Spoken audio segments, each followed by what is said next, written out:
ଯିରିମିୟ ଅଧ୍ୟାୟ 9। ଆଃ, ଯେବେ ମୋହର ମସ୍ତକ ଜଳମୟ ଓ ମୋର ଚକ୍ଷୁ ଲୋତକର ଝର ସ୍ୱରୂପ ହୁଅନ୍ତା, ତେବେ ମୁଁ ଆପଣା ଲୋକମାନଙ୍କ କନ୍ୟାର ହତ ଲୋକମାନଙ୍କ ନିମନ୍ତେ ଦିବାରାତ୍ର କ୍ରନ୍ଦନ କରିପାରନ୍ତି।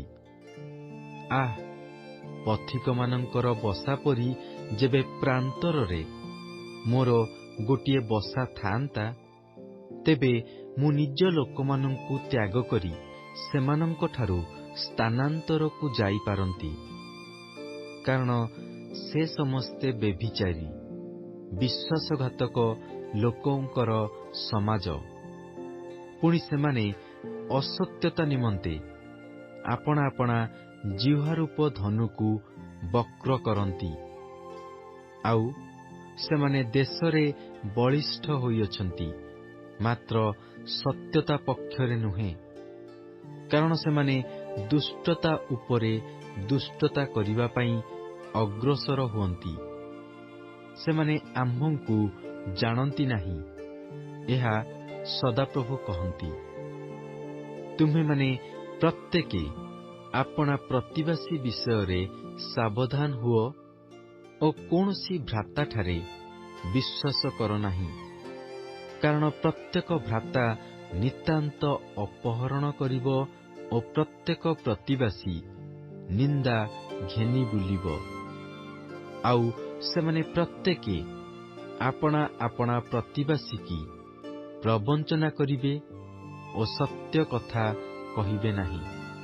ସେମାନେ ଆପଣା ଆପଣା ଜିହ୍ୱାକୁ ମିଥ୍ୟା କହିବା ପାଇଁ ଶିଖାଇଅଛନ୍ତି।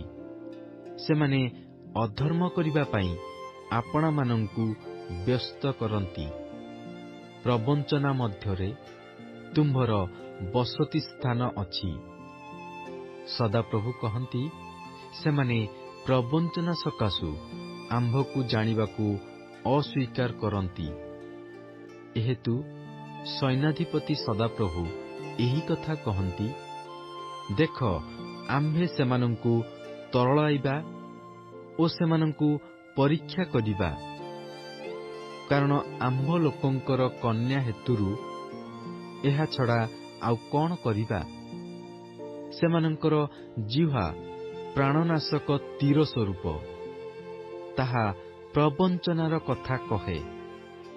ଲୋକେ ମୁଖରେ ପ୍ରତିବାସୀ ସଙ୍ଗେ ପ୍ରେମାଳାପ କରନ୍ତି, ମାତ୍ର ଅନ୍ତରେ ଛକି ବସନ୍ତି।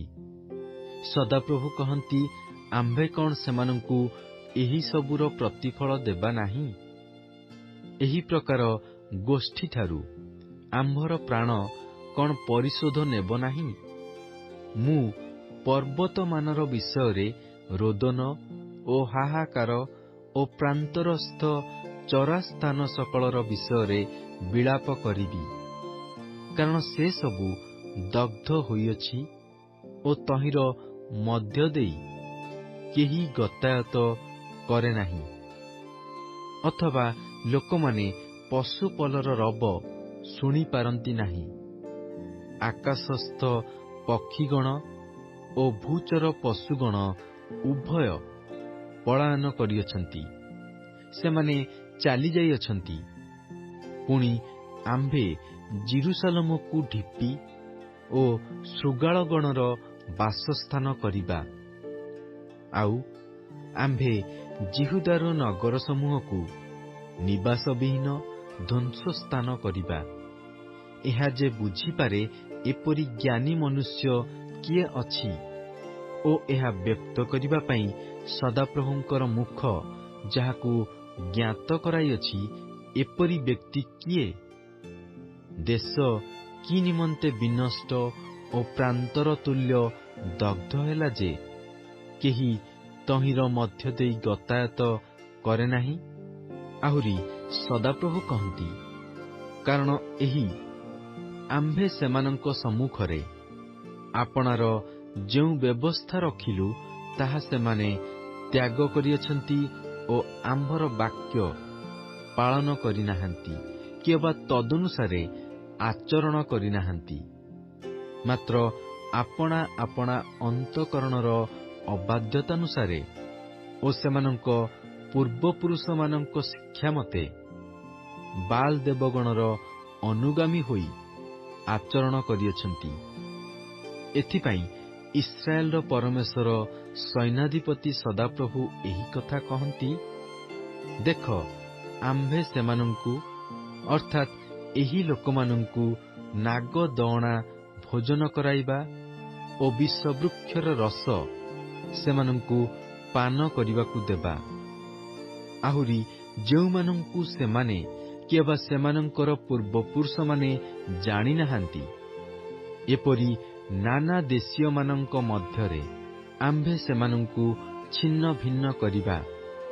ପୁଣି ଆମ୍ଭେ ଯେ ଯାଏ ସେମାନଙ୍କୁ ସଂହାର ନ କରୁ, ସେ ଯାଏ ଆମ୍ଭେ ସେମାନଙ୍କ ପଛେ ପଛେ ଖଡ୍ଗ ପଠାଇବା।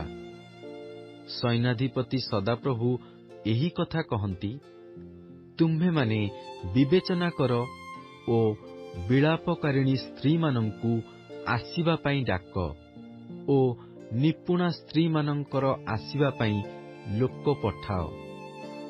ଆମ୍ଭମାନଙ୍କର ଚକ୍ଷୁ ଯେପରି ଲୋତକରେ ଭାସିଯିବ ଓ ଆମ୍ଭମାନଙ୍କ ଚକ୍ଷୁ ପତାରୁ ଜଳଧାରା ନିର୍ଗତ ହେବ, ଏଥିପାଇଁ ସେମାନେ ଶୀଘ୍ର ଆସି ଆମ୍ଭମାନଙ୍କ ନିମନ୍ତେ ହାହାକାର କରନ୍ତୁ। କାରଣ ସିଓନଠାରୁ ଏହି ହାହାକାର ଶବ୍ଦ ଶୁଣାଯାଉଅଛି, ଆମ୍ଭେମାନେ କିପରି ବିନଷ୍ଟ ହୋଇଅଛୁ। ଲୋକମାନେ ଆମ୍ଭମାନଙ୍କର ବାସସ୍ଥାନ ଭୂମିସାତ୍ କରିବାରୁ ଆମ୍ଭେମାନେ ଦେଶ ତ୍ୟାଗ କରି ଅତିଶୟ ଲଜ୍ଜିତ ହୋଇଅଛୁ। ତଥାପି ଆଗ ସ୍ତ୍ରୀମାନେ ସଦାପ୍ରଭୁଙ୍କର ବାକ୍ୟ ଶୁଣ ଓ ତୁମ୍ଭମାନଙ୍କର କର୍ଣ୍ଣ ତାହାଙ୍କର ମୁଖ ନିର୍ଗତ ବାକ୍ୟ ଗ୍ରହଣ କରୁ। ଆଉ ତୁମ୍ଭେମାନେ ଆପଣା ଆପଣା କନ୍ୟାମାନଙ୍କୁ ହାହାକାର କରିବାର ଓ ପ୍ରତ୍ୟେକେ ଆପଣା ପ୍ରତିବାସିନୀକି ବିଳାପ କରିବାର ଶିକ୍ଷା ଦିଅ। କାରଣ ମୃତ୍ୟୁ ଆମ୍ଭମାନଙ୍କର ଝରକା ଦେଇ ଆସି ଆମ୍ଭମାନଙ୍କ ଅଟ୍ଟାଳିକାମାନରେ ପ୍ରବେଶ କରିଅଛି। ସେ ବାହାରେ ବାଳକମାନଙ୍କୁ ଓ ଛକରେ ଯୁବାମାନଙ୍କୁ ଉଚ୍ଛିନ୍ନ କରିବାକୁ ଉଦ୍ୟତ। କୁହ, ସଦାପ୍ରଭୁ ଏହି କଥା କହନ୍ତି, ମନୁଷ୍ୟମାନଙ୍କର ଶବ ଖତ ପରି ଓ ଶସ୍ୟଛେଦକର ପଶ୍ଚାତ୍ ପଡ଼ିଥିବା ଅଳ୍ପ ଅଳ୍ପ ଶସ୍ୟ ପରି କ୍ଷେତ୍ରରେ ପଡ଼ି ରହିବ। କେହି ସେସବୁକୁ ସଂଗ୍ରହ କରିବେ ନାହିଁ। ସଦାପ୍ରଭୁ ଏହି କଥା କହନ୍ତି, ଜ୍ଞାନବାନ ଆପଣା ଜ୍ଞାନରେ ଦର୍ପ ନ କରୁ, କିମ୍ବା ବଳବାନ ଆପଣା ବଳରେ ଦର୍ପ ନ କରୁ। ଧନବାନ ଆପଣା ଧନରେ ଦର୍ପ ନ କରୁ।